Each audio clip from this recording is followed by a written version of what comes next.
Assalamualaikum warahmatullahi wabarakatuh. Saya Bilqis Almaida Wahyunegar dengan NIM 204105010106 akan menanggapi video dari Bapak Abdul Wadud Nafis tentang uang dan fungsinya. Yang pertama, definisi uang. Apa sih uang itu?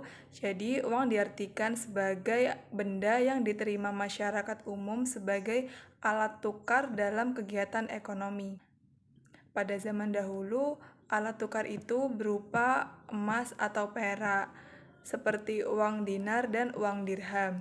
Selanjutnya, jenis-jenis uang menurut bahan pembuatannya. Yang pertama, uang logam.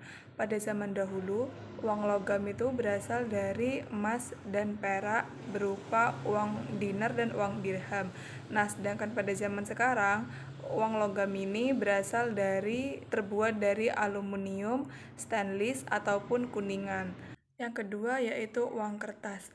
Uang kertas itu uang yang terbuat dari kertas yang biasanya kita gunakan sehari-hari, mulai dari Rp1.000 sampai Rp100.000, ataupun uang dolar dan juga real. Selanjutnya, jenis-jenis uang menurut lembaga yang mengeluarkan. Yang pertama ada uang kartal, yaitu uang yang diterbitkan oleh bank sentral sebuah negara dan diatur oleh undang-undang negara tersebut. Di Indonesia sendiri terdapat dua jenis uang kartal, yaitu berupa uang kertas dan uang logam. Selain itu, uang kartal ini dapat digunakan sebagai alat transaksi mata uang asing atau alat tukar perdagangan. Yang kedua, uang giral adalah uang yang dikeluarkan oleh bank umum seperti surat-surat berharga, contohnya seperti cek dan giro.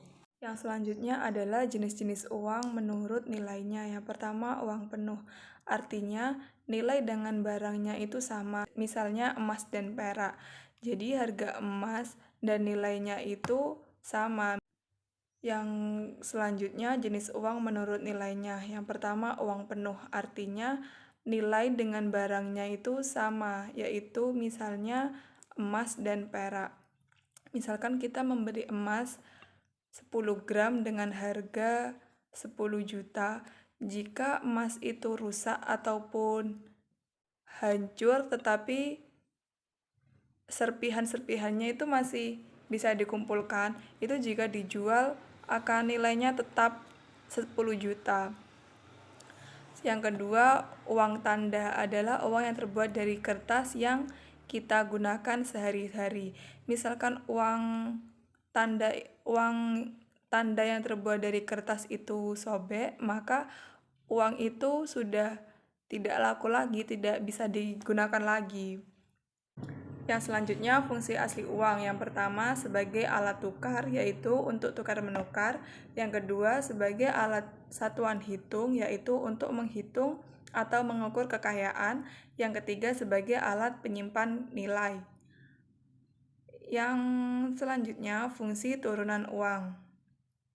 Yang pertama, sebagai alat pembayaran yang sah. Yang kedua, sebagai alat pembayaran hutang. Yang ketiga, sebagai alat penimbun kekayaan. Yang keempat, sebagai pemindah kekayaan. Yang kelima, sebagai alat pendorong kegiatan ekonomi. Fungsi uang menurut ekonomi Islam hampir sama dengan fungsi uang menurut konvensional, yaitu sebagai alat tukar, sebagai alat hitung, dan sebagai alat penyimpan kekayaan.